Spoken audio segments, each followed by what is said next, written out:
Bertrand Clarke on models, model lists, model spaces, and predictive optimality. Thank you, David. I'd like to thank the organizers for a really wonderful conference, and of course for inviting me here. That's David Banks, Mike Titterington, Sarah Vandegeer, and Peter Bickle. I'd also like to thank my collaborators, my wife and postdoc and a graduate student from a little while back. This is the last talk of the session, and I guess the meeting. We're going to have the brainstorming session next. So I'm keeping this fairly non-technical. I want to be focused on the ideas as much as possible, and so for that purpose, if some of what I'm saying seems a little bit oversimplified, well, yeah, it is, and if it seems like I'm overstating my case, well, yeah, maybe I am, but that's for the sake of clarity to get at the ideas without a million qualifiers after it. The last speaker set me up very nicely with his refrain of not rigorous, and that's okay. And you'll see what I mean, because I want to get at the ideas as best I can. Now, this really should not be the name of my talk, but that's what it is. It really should have been more like ruminations towards a coordinating theory for statistics, because I've been looking for years for a way to organize all the disparate ideas in our field and into one sort of coherent structure, and as a way to avoid having to choose my religion, as other people have said. And I started thinking about these kind of ideas a long, long time ago when I was an undergrad and fell under the influence of Don Fraser, and then later I fell under the influence of the writings of Phil David, who is here but not here today, unfortunately. I'm sorry? Oh, yes. Oh, yeah, yes. Yes. It was unavoidable. That was, yeah. Anyway, so I've had these ideas for a long time, and this is somehow the first time when I've got enough material together and enough stuff that I can put in the right sort of sequence that I can try to give you an organized presentation where the organized may be not as strong as I like. Okay, so I admit openly it's going to be fairly speculative, and for every example I show you, there's a million variations that you can imagine, and a million more you might not. And I could do those, but I haven't. Okay, so I want to start off with my general take on things. I'm calling it a coordinating theory because I've got to call it something, and I want to link the various ideas in a coherent logical structure. And the logical structure has a sequence of what I'll call axioms, but they're really more principles. They're not axioms in the sense that a logician would recognize, sort of principles that we try to apply. And I want to show you sequentially how they play out. First in model selection, which is sort of the basics. Then, since I'm thinking continually about a predictive context, I want to see how they play out in model list selection, because usually optimal predictors are averages of one sort or another. And then I want to try to put it all together, bring in some extra notions, well, complexity, and I want to change the model space around, because we sort of use our collection of models and we get our answers, and that's all well and good, but in some alternative universe, someone might have used a different model space and got different results. Then I want to try to summarize what's going on as best I can. Okay, so there's a lot of statistical theories out there. There's a multitude of flavors of Bayesianism. Decision theoretic Bayes, non-parametric Bayes, there's the mathematical Bayes, there's et cetera, it's objective Bayes. Then there's a multitude of frequentist theories out there, your basic frequentist. Then there's conditional frequentist. There may even be a structuralist out there every so often, or a group theoretic type frequentist. Each of these schools has their flaws, of course, but also their virtues. They have their proponents and their critics. And disjoint from those theories, whether you regard them as logically coherent or not, is a collection of desiderata that we always impose on our problems, whether it's robustness, consistency, predictive optimality, efficiency, et cetera, the whole slew of these things. And so I wanted to distill it down to some kind of meaningful and short list that would help me at least structure a statistical problem. As I say, I've called them axioms, but principles is maybe better. So I grabbed online predictive optimality because we always want to test our assertions against the real world. And I sort of fell in love with David's frequential principle a long time ago, and I've imposed that in various of my work over the years, sometimes obviously, sometimes quietly, but I think it's really central. The other thing that I got, and I can't quite remember where, but it was, I remember where. It was from analysis of variance. I want to see a unified variance bias analysis for a problem. We talk about variance when we estimate a parameter, variance when we choose a model, variance when we, I guess those are the biggies. But anytime we make a subjective choice, and we're doing that all the time, there's a variance and probably a bias associated with it, and we don't normally say too much about that.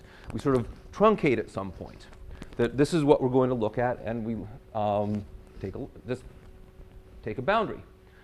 Then there's ideas of complexity, and they're always around, and we don't usually have a good way to think of them, and it's not like I've got the answer, but I want to include it as something that we always think about, especially in terms of how well we're approximating the true model and how hard that is in some sense. And these first four I'm going to talk about today. Axiom 5 is notions of robustness or sensitivity. I'm not going to talk about that today. And axiom 6 is sort of the mathematical side of things more, and I'm not going to talk about that today either. You want the right type of robustness, because too much robustness is dumb, and too little robustness is no help. And of course, limits of quantities exist and make sense, or you know why. That's sort of a consistency thing lurking in the background. So I've got three computer examples I want to show you. The first one is I'm just going to do some model selection. And I'm going to do it a little different because the sources of variability that are going to be in my model selection are going to be the number of ways we summarize our data, the number of summary statistics, and the number of clusterings, or the number of clusters we allow. So it's more data-driven kind of approach. And we don't normally think of there's variability in the number of summary statistics we choose, but, there is. And likewise, when we're clustering, we've seen all these cases where maybe it's 2, maybe it's 3, not sure. So there's variability and possibly bias lurking in those cases as well. Then I want to talk about evolving a model list for prediction, and I'm going to use Bayes model averaging. Actually, I'm not. I'm going to use what I'm going to call likelihood weighted averaging, because a truly orthodox Bayesian, and one did correct me on this point, I'm sequentially updating a Bayes decision problem and not requiring there to be a single measure space on which everything is happening. So I'll call it likelihood weighted averaging as consistently as I can, even though I'm solving a Bayes decision problem. Last example, I want to talk about how which model space we're on affects which predictive scheme is better. And you'll see what I mean when I get there, but I want to look at 3 different model spaces, 3 different data sets, and 3 different prediction schemes. And depending on which data set, which model space, one or the other of the prediction schemes does better. And I'll try to explain what's going on there. Necessarily tentative, very tentative. And again, my perspective comes strongly from Draper, not just his 95 paper, but from discussions I've had with him at conferences over the years, that model uncertainty in its various guises is the dominant notion, is the dominant uncertainty for most, or the dominant factor for most of what we want to do. And all these kind of things, whether it's a model, a list of models, a model space, a parameter, I'm sort of taking the view these things don't really exist anywhere but in our fevered imaginations. And so we better subject them to a little bit more scrutiny than maybe we often do. And so I'm going to limit model uncertainty by a continual appeal to reality. That's the predictive side. And again, this is, call it overgeneralization. I'm just trying to do enough examples of whatever sort to see what the pattern might be. And yeah, sure, maybe I'm overgeneralizing a bit, but at least at least I'm making a definite statement that we can change, refine, falsify. And I'm happy to be provocative from time to time, especially on Friday afternoon, hopefully before happy hour. So I want to talk about variance and bias of model selection. This is an old topic. It's been around for a long, long time. The only thing new I have to say is I want to do it in two ways. I want to look at the number of clusters, and I want to look at the number of summary statistics, which is not the usual way that people think about variance and bias in this context. So I'm going to use a p much greater than n situation. I'm going to choose n is 10, p is 400. It's fine if you want to think of 20 and 800. The ratio, it sort of scales up as long as you keep the proportion right. And 1 to 40 is, it's putting in the large p small n context pretty definitively. And that's an interesting context because that's where model uncertainty is the thing. So, but I'm going to do something simple. I'm a simple guy, and I want to understand what's going on with the data before I start pulling out all sorts of the math stuff that all of us love. So I'm going to fit a linear regression model, and I'm going to do severe data summarization to reduce p to avoid the singularity. This is pretty standard. So what I'm going to do is I'm going to do clustering to find which variables should be grouped together, and then data summarization to reduce the number of variables. And I'm going to invoke an optimality criterion to select which of those data summarizations I'm going to include in my model. So I'm doing a sort of a two-dimensional optimization over the number of clusters and the number of summary statistics. Now,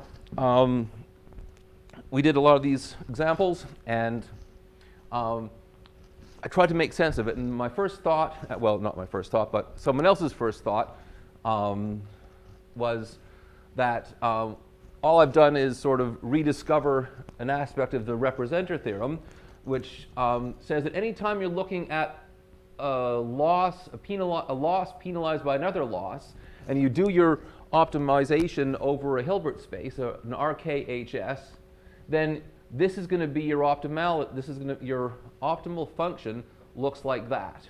And it's a sort of basis expansion where you're adaptively choosing the basis elements by your data. This is a well-known result. And you're sort of compressing your infinite dimensional space down into this n-dimensional subspace indexed by the data. So we get an optimal representation, and that's very nice. Am I finding that optimal representation? Probably not. But you'll see that the n is the issue here, and that's why I'm mentioning these results. We'll be using lasso. We'll be using ridge. Even using bridge. Bridge, remember, is if you take the squared error and rather than penalizing by L1 or L2, you let that power be arbitrary and call it gamma. And we looked at gamma 2.5 and gamma 3 just to see what happened. But this also includes CART, pruning, SVMs, and so forth. And I was intrigued to note, I don't know if there's any connection. Maybe there is, probably not. But I think Fan was talking about an optimal number of terms being n-1 or some expression like that. It was going too fast for me to check. Same kind of thing. And so just to tell you what the procedure was, we looked at different clustering algorithms, 5 in fact, and it turned out for these kind of data, didn't make too much difference which one we actually used. Summarizations of the data within a cluster. Well, of course, I used median. So I used percentiles, use median, that's one. Then you add the quartiles, call them terniles, the 33 1/3 and the 66.6, and then the quartiles and quintiles and so forth. So that's pretty straightforward. Moments, well, what we did was for the odd cases, we took sums of the positive parts and sums of the negative parts separately because we didn't want any cancellation. So odd moments corresponded to 2 summary statistics, but even moments corresponded to 1. And just for grins, we threw in, we put in principal components because that's popular. And just for grins, we threw in partial least squares and sliced inverse regression as reduction techniques. Now they depend on the y, okay? So they're not the same class as the first 3. But interestingly, they give similar results, just a bit more variable. So then we invoked a bunch of different optimality criteria and went through a whole slew of different data types and used generalized cross-validation as sort of a surrogate for prediction. And we ended up with a whole bunch of, with a big 4-way problem. Okay, so the summarization, the data type, the penalty, clustering procedure, and that's a lot.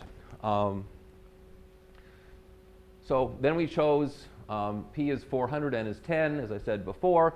And we put the variables were usually done in strings of 100 with sort of a block-dependent structure. And then we did the usual thing. So 400 betas, generated data, usual stuff. Okay, and then we looked at GCVs. Okay, what did we find? Well, an asterisk tells you a maximum in a row. And so what we did was that's number of moments. So that's a first moment. That corresponds to 2 summary statistics. Second moment is 1. So that's actually 3 summary statistics, even though it's second moments. That's 5. And K is the number of clusters. We just did K-means, and we threw lasso at it and used a correlation in our normal data of 0.3. So the thing that we note is that in each row, there's sort of a shallow U-shape. Okay, so we're getting a variance bias trade-off in the number of statistics, number of summary statistics. Likewise, in each column, we typically get a shallow U-shape. Therefore, we infer a variance bias trade-off, and that can be justified. And that was pretty typical. That was with lasso, moments, and k-means with correlated normal. Then we threw lasso and used percentiles and used a hierarchical clustering, but the same kind of data. And this is qualitatively the same, although not so clear-cut. Again, we get a shallow U-shape typically in the rows. And we could have taken it out to more clusters.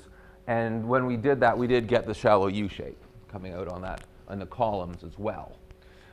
Usually we had the asterisk clustering on a line like that, right? So that if you have more clusters, right, so 6, 7, 8, then you can get by with fewer summary statistics. And that kind of makes some sense. And I'll just tell you that when we used PCs with known clusters, it was the same. When we used ridge, we got the same phenomenon, correlated normal. We tried bridge, and if you let gamma get big enough, then you really reduce the number of summary statistics, interestingly. But otherwise, similar kind of structure. We use bridge, different values of gamma here, partial least squares, and a whole bunch more, and I can, and we've got like 30 or 40 or more of these kind of things, but I've just shown you the typical case. So what did when we looked at it more closely, what did we find? We found that as soon as gamma got sort of 2.5, give or take, was sort of cutoff value for the power in the penalty term. As long as you're less than about 2.5, this is the kind of thing you found, that if you looked at the number of summary statistics, S, it was almost always about the size of the summary statistics, per cluster was about n over the number of clusters, typically. There were a couple of cases where it wasn't like that, but by and large, that was what we found. And this is consistent with the representer theorem. And even when gamma is equal to 3, we just get fewer than n statistics coming out. We typically got the shallow U shape in both rows and columns. And so in principle, you could, if you knew your type of data, you could do some kind of design problem, experimental design problem, and ask how many clusters should you use in your model and how many summary statistics per cluster should you use. Now, I've just shown you the results for equi-sized cluster, but they carry over the same conclusions pretty much for unequally sized clusters. So this is sort of the point that there's a joint variance bias trade-off on the number of summarizations and the number of clusterings. And that's, again, a sort of model selection, although maybe not the way we usually think of it. So I've tried to get across, I've used the GCV as a surrogate for prediction. And although I haven't been able to do a complete unified variance bias decomposition, I've shown you two places where we have, I think, something like variance bias that we don't normally think about. So let me turn now from the selection of individual models to model list formation for the purpose of prediction. And that's sort of the focus here. So remember that we usually use lists for prediction because it just turns out to be optimal. This is your standard sequential prediction framework. Got a function f. We get something that we measure easily, x, and we want to predict y. Just going to use IID noise, normal, and we want to find ways to cook up an f hat. And I'm going to measure cumulative prediction error. Okay? So the question is, what f do we choose? What big collection of functions? And what do we do to get our f hat using our f? Well, reality has an f true out there, or we posit an f true out there. We choose an m sub t. We choose, at each time step, a finite model list, and I'm going to keep them kind of small so it's feasible to do. And I'm going to write my model list like that. And I'm going to have a procedure that lets me reselect the model at each time step, or every 5 time steps, or something like that. 10. We tried a bunch of cases. And the models in MT are going to have terms drawn from an ensemble. I'm using the term ensemble as a collection of objects from which we draw things, our base atoms, if you will. Now, so think of them as basis elements or linear combination of basis elements. And we wanted to do some overcomplete stuff here, but we actually never got that far because we found so much other stuff we had to do along the way. So I'm going to choose my f hat, given a model list, to be a weighted average from that model list. And the weights are going to be determined by the data up to that time. So how can we choose our models? Well, how can we choose the weights first? This is what I'm going to call, I'll go back and forth calling it Bayes model averaging and likelihood weighted averaging, because it is a likelihood weight used in the averaging, but it's so much a habit to say Bayes model averaging. And later I'm going to talk about an alternative to Bayes model averaging, which is another averaging process called stacking, where likelihood weighted averaging is based on the posterior probabilities. Stacking is based more on a CV construction. So how do we choose our small finite subset? Well, there's two ways we can do this. We can try to do it sequentially, or we can try to do it by solving an optimization problem. Whichever way we do it, whichever way we do it, I'm going to limit myself to regression models here, and polynomial or other basis functions. There's going to be some Fourier stuff, Fourier expansions there. And prior selection, since I'm going to be doing likelihood weighted averaging, I'm just going to use a uniform prior. That's probably a dumb choice, but we had to fix something to get going. And so now, this thing here would be our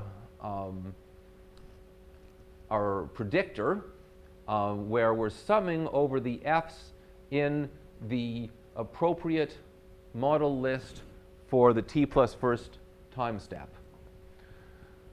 Now, there are sort of three cases that people think about for model lists or model spaces: the M open, the M complete, and the M closed. And I'll just comment here that this technique, this LWA or the Bayes, is probably best for the M closed case, where there's a model which you can actually identify and it's in the space. So I've got to go back to choosing these MTs, because that's the hard bit. What we did not do is optimize to find them, partially because it's hard and partially because we didn't know how. I guess that's sort of the same thing. But in principle, smarter people than us, and there's many, many of them, might try to formulate a predictive mean squared error criterion for a model list M, and find the model list M which minimizes that and propose that as the right model list. That's possible. We did not do that. So what we did is since we couldn't optimize, we tried to evolve. And we never really found, we couldn't check if the model lists we evolved were optimal because we didn't know what was optimal. And so the idea was that to evolve our model list, we start with an initial model list, and then we're going to add and subtract models to see what we get. Now, just some background here. Is F true really in F? Truth, probably not. It's an open question epistemologically whether there is any function of the sort we think about that matches reality. But we're going to make F big, and then we're going to think of our M sub t's as sort of flowing over some kind of surface as it evolves. And I want to point out that as MT evolves over time, the decision problem that you're solving by using the Bayes model average for that list gets updated over from time step to time step. And so in a sense, what we're doing is we're using a goodness of fit criterion, which is more or less non-Bayes, but maybe Bayes at a time step. And with a lot of discussions with Merlis Clyde and other people at Duke, the way that we've come to think about this is that a model is not a model, okay? We call it a model, but it isn't really. A model is an unfortunate term we use when we mean an action in an action space for a decision problem. And therefore, we have actions that are coincident with models we might think about. Now, the model list is the support of the prior, and that's why we had to just fix a prior selection to make something easy enough to work with. Okay, so with this background, what did we do?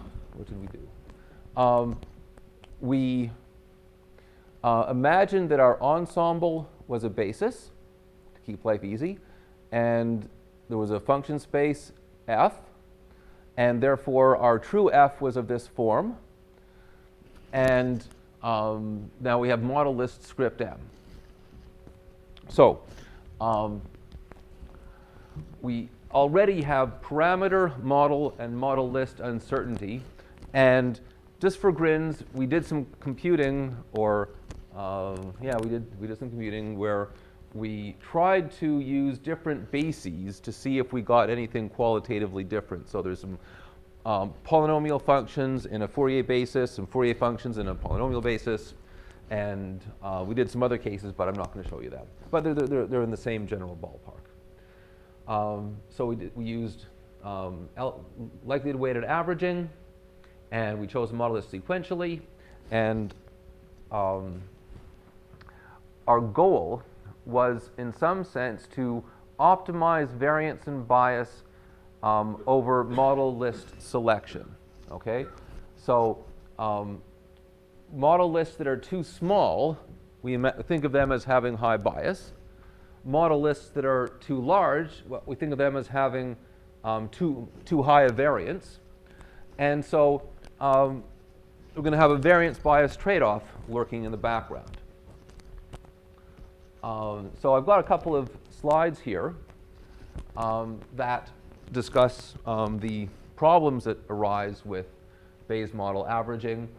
You can get an explosion of models which gets hard to handle.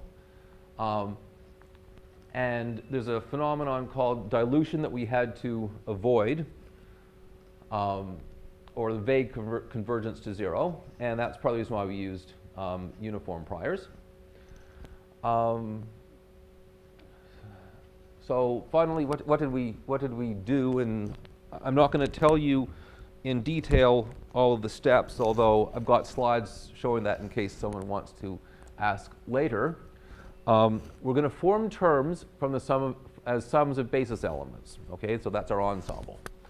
And I'm going to use 3 different term formation strategies dependent on how many basis elements are summed. So a term could be of the form x plus x squared plus x cubed and get a single parameter multiplying it, for instance. Or it could be x by itself. Now, models are sums of terms. And then we did our averaging on lists of models, and we used 3 different averaging strategies, all likelihood weighted averaging, but 3 different types of model lists. First type, it was small models, then medium models, and then large models. And a model, remember, is based on the number of terms. Then we had sort of small, medium, and large terms separate from the small, medium, and large models. And the only way to do is to generate things randomly and see what we found. So what we did was used the residuals from predictions to lead us to add models sequentially to increase our model list. That was sort of the strategy here. And we introduced a parameter tau that ranged from 0 to 2 to measure the size of lists. So tau small corresponded to lists with relatively few models. Tau close to 2 reflected lists with huge numbers of models. Okay? And what we found is that typically there is an optimum model list size, call it a tau opt if you wish, and it seems to achieve the best variance bias trade-off for this kind of problem, this kind of search. And it's like before we had the shallow U shape, here we've got more data going wrong, so we get a sharper U shape. In fact, in a lot of cases, it looks like a V. So this may not look very impressive, but this was the actual first graph that we got where it worked. Okay, because we'd been working on this stuff and we kept getting graphs that were flat lines at 0, and wait a minute, you're summing a whole bunch of positive numbers and you're getting 0. That can't be right. Can't be right. Is the program? Is it this? Is it that? Whatever. But this was the first one that actually gave us more or less what we want, or what we expected, or at least did not obviously violate something we knew had to be true. So there's the minimum. It's at 0.7. And over on this arm of the V, we're getting smaller models because tau is smaller. Sorry, smaller model lists because tau is smaller. And that's where we're getting our bias. To the right, we're getting variance, or that's what we interpret it to be. We've got too many models or too many terms. And so it's increasing. This stuff here, I managed to be convinced by someone who knows a lot about computing that this basically meant that the program didn't work. There was too much instability and things that were, that models were being added far too quickly for some other technical reasons. So I don't want you to look at that part. That was a mess up. But this was the first one that we actually got that looked right. So this is some background on what exactly we did. We would choose a tau. We'd form a working basis. That's what we called it. It wasn't really a basis necessarily, but that's what we called it. As a subset from our ensemble. We had 3 term formation schemes. We had 3 averaging schemes based on the size of the model list. To cut things down to size, we had to do some stuff like that. And just to be a bit more definite, in our scheme we called BMA as 1. That meant small models. BMA was 2 was medium-sized models and large models, where P was the number of elements in our working basis at a time step. We had 3 different term formation strategies corresponding to 1, 2, or 3 ensemble elements forming a term. And we were basically looking at residuals. And any time a residual was too big, then we would we'd search the ensemble minus the things we'd already included, and then anytime the residual was too big or this row thing was too small, say they're equivalent, we would just add the best new element from the ensemble.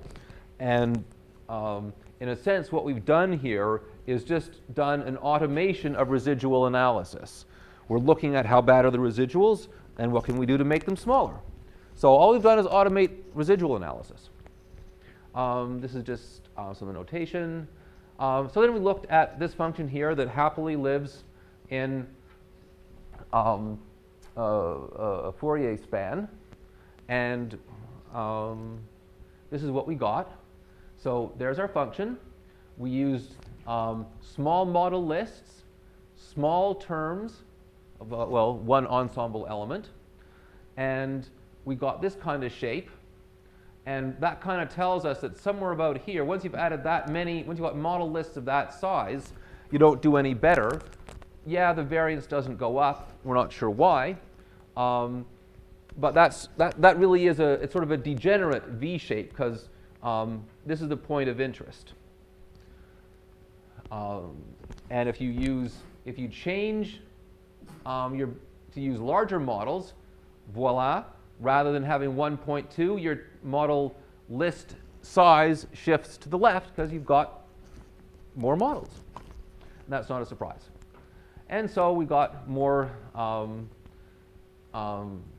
the same principle holding here, and we got a nice V shape here using BMA3, so that's large model lists, and that's large terms. So that what that may mean is that we get this kind of variance coming in because we have to add more terms, because the terms that we're adding are formed from 3 ensemble elements, and one of them is good and the other 2 may not be so good.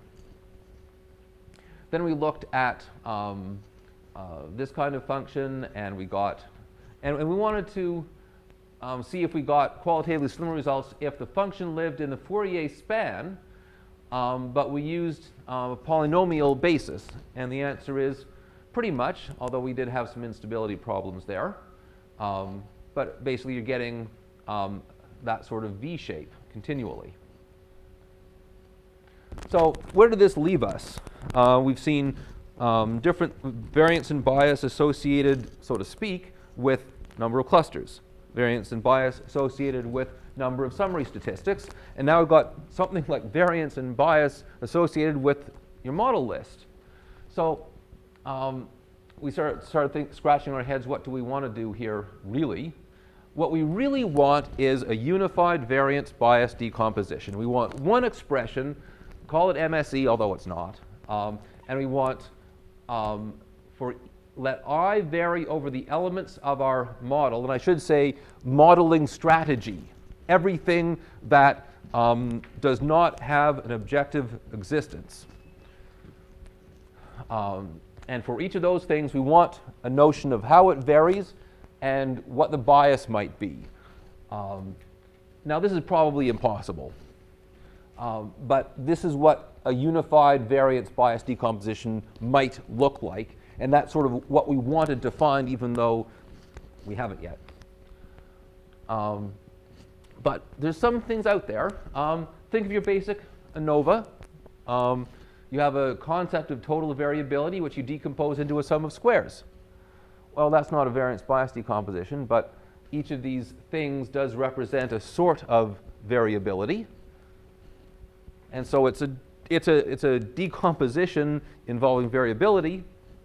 From a Bayesian standpoint, you can't use an MSE really, but you can use a posterior mean, posterior variance. And if you treat all of your inputs as stochastic, right? Like your model list is stochastic, and your parameters are stochastic, and your model space in some sense is drawn stochastically, then you can use what is one of the most useful identities going, that the variance is always the E conditional variance and the variance of the conditional mean, that one. And then you can get an expansion into, for the variances of this form. So that's halfway there in a sense. Well, not quite half, but getting there. And because this is a sort of complexity, because higher posterior variance is sort of a more complicated thing. And this kind of expression does give a decomposition of this notion of complexity into a clean sum of other notions of complexity.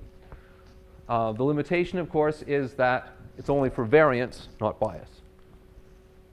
So I've been interested in talking to people here who do oracle inequalities, because oracle inequalities are this neat notion where you try to find out something which will perform as well as the optimal, even though you don't know what's optimal.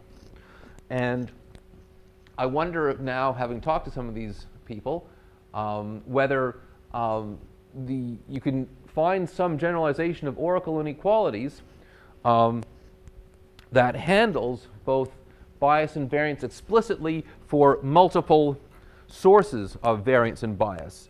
Van de Geer seemed to be dealing with expansions and how many terms you include, and that's one sort of variability. But as I've been arguing, there are others.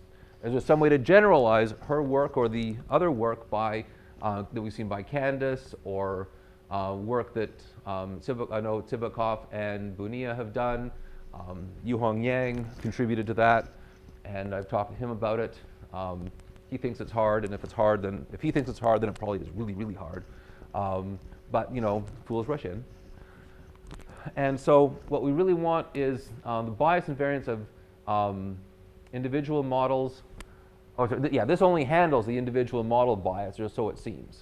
But there may be a generalization.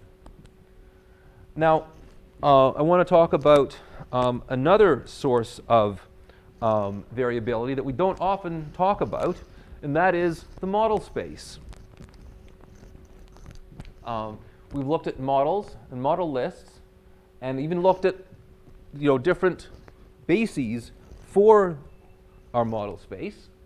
But now I want to bring in different model spaces entirely, and I'm going to look at our old friend linear models. I want to look at GAMs, generalized additive models, and I want to look at trees, recursive partitioning. And this is where it gets sort of complicated.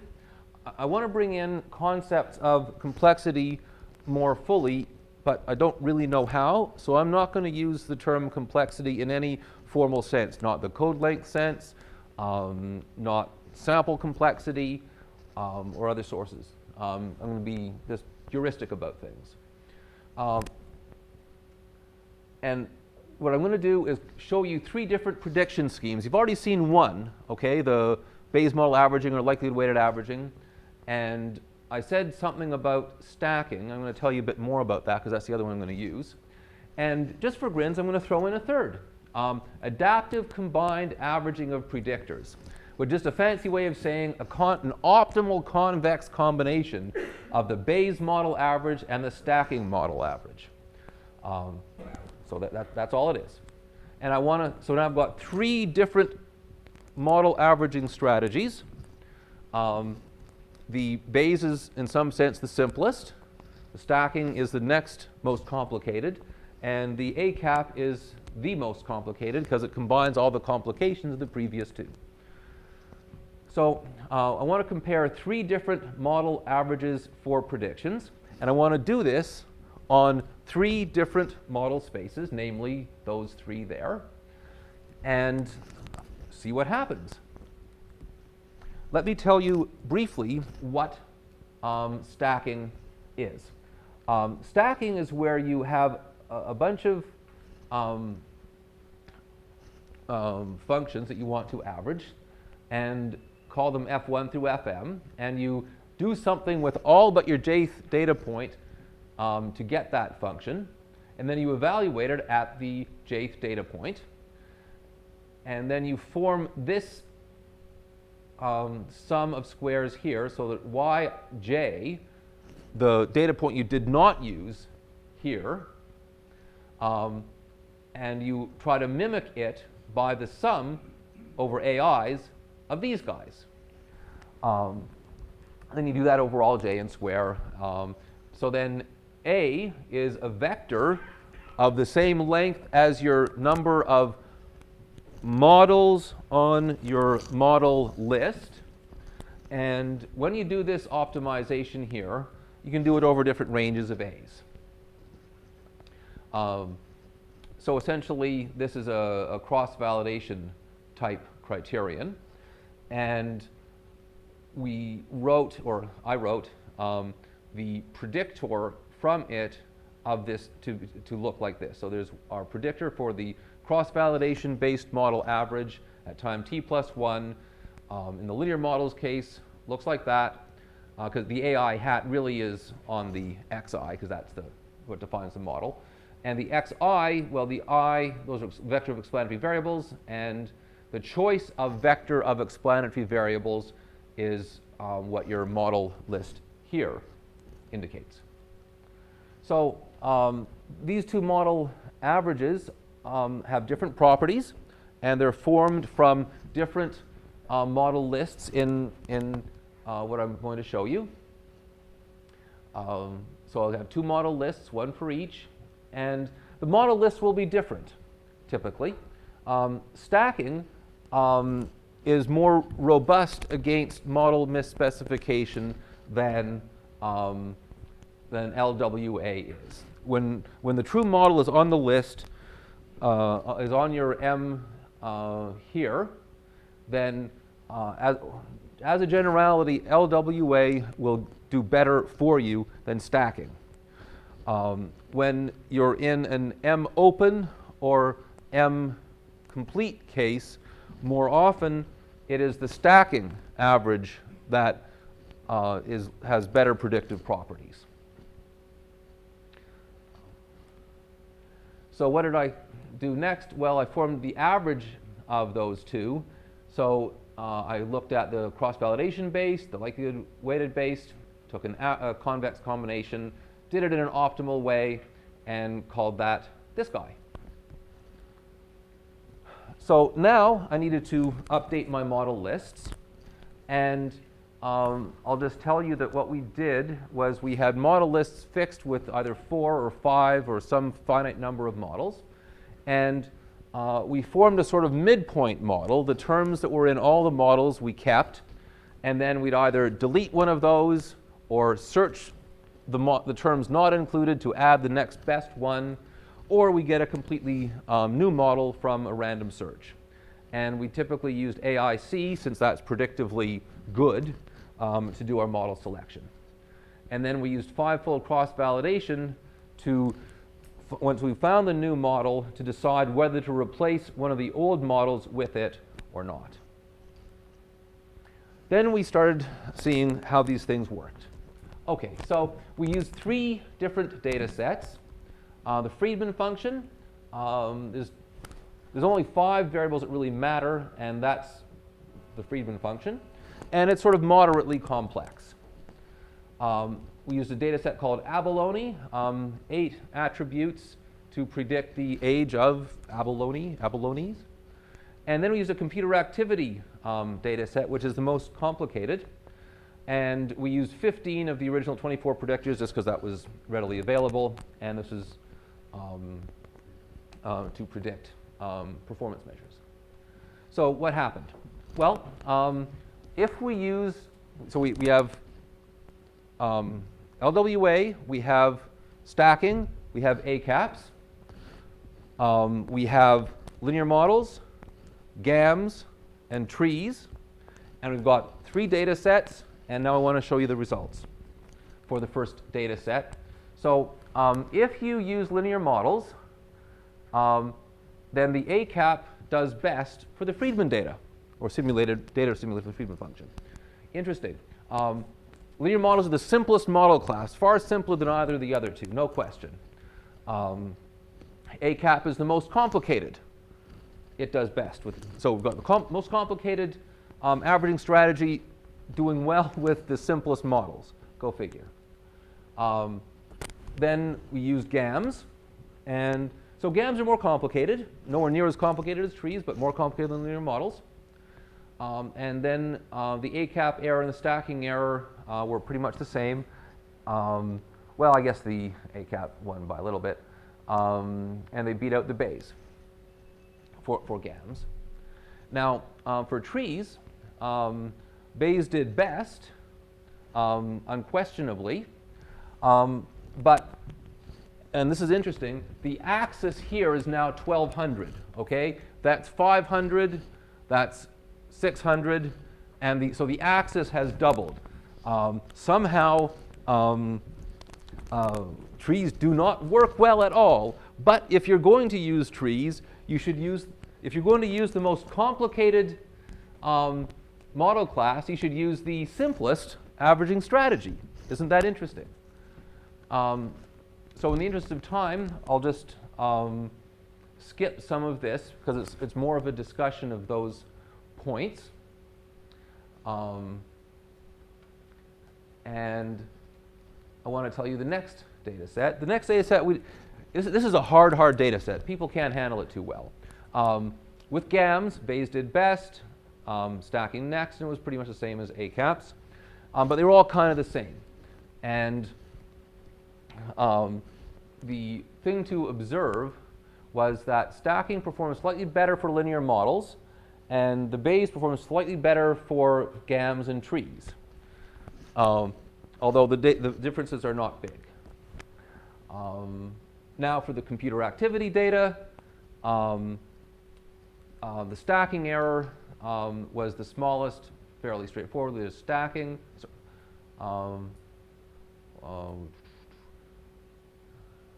ACAP and Bayes. And then once we got to GAMs, a bit more complicated model class, bit of a shift. ACAP is doing better than Bayes, and stacking is doing better than ACAP. And once we get to trees, so complicated model class, most complicated model averaging strategy, that's doing the best here. And there's more to be said about that, but I want to give you my interpretation of that, including stuff that I haven't told you. What I'm suggesting is that when you have simple data, so not very complicated data, you really want to use linear models and Bayes, okay? Because that's the simplest with the simplest. And if you use GAMs with Bayes, or you use linear models with stacking, where stacking is more complicated than Bayes and GAMs are more complicated than linear models, you'll do okay. But as you jack up the complexity, the joint complexity of your averaging strategy and your model class, you do really very poorly, because the model class complexity is way too high, and this averaging strategy doesn't do well at all. That's for the simple data. For more complicated data, this is the summary of what we observed. And so it's moderately complicated, so we use trees, the most complicated strategy, model class, with the least complicated averaging strategy. For a mid-range complexity on the model space, use a mid-range complexity on your averaging procedure. And if you want to stick with the low complexity, then you need something higher complexity here, because you're going after something that's moderately complicated. And the same kind of thing holds for complex data, so that it's this corner that does well, and these two that do next best. And here you've just got things that are too simple. Now, I'm not saying that there is never a case where using trees and Bayes model averaging is going to be the best. Okay, I am not saying that. But I am saying that in the examples we've looked at, this kind of pattern came up often enough that to fail to identify it would be, I think, to miss a big part of the picture. So let me give you a summary. I set up this set of axioms at the beginning, 6 or 7 of them, and we looked at 3 examples. The first example used axioms 1 and 2. The second example used axioms 1, 2, and 3. And this last example used axioms 1, 2, 3, and 4. I would use predictive optimality, sequential predictive optimality, as the key thing I was trying to get. And I've looked at model uncertainty as the dominant feature here in these examples. And I've been arguing the variance bias trade-off for each element: summarization, model selection, model list selection, ensemble selection, whether it's Fourier or polynomial, averaging strategy. We had 3 averaging strategies. Function space selection, linear models, GAMs, trees. All these things have variance bias associated with them. And if you want to do a proper analysis, you have to include all of these sources of uncertainty when you're doing your inferences. And sparsity is a way to do model selection, in a sense, to seek an optimal variance bias trade-off on some level. And likewise, Mike West talked about graphical models, and that's also an effort to deal with the model uncertainty, because you don't get necessarily a unique matrix that's optimal. Now, complexity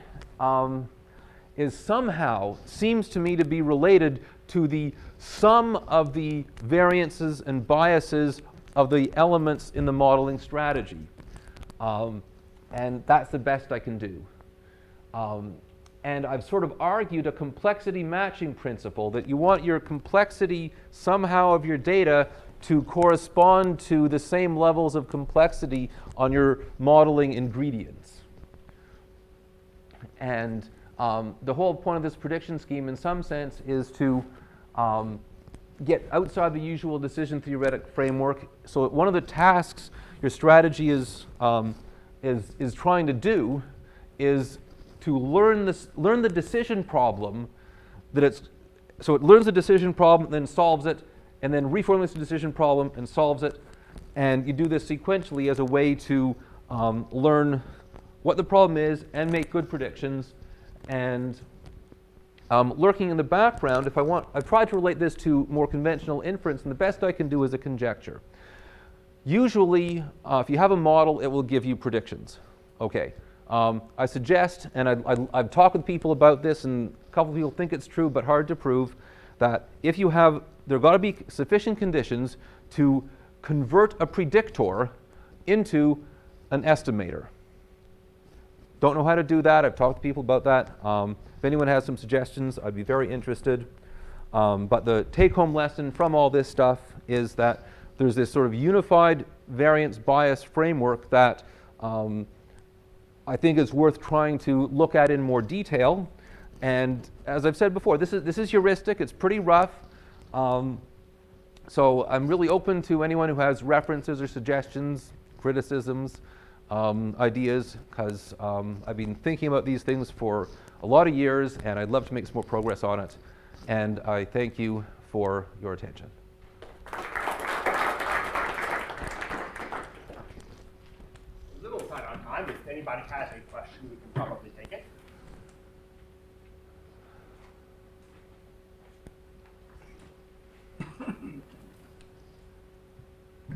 If not, Bertrand, thank you very much.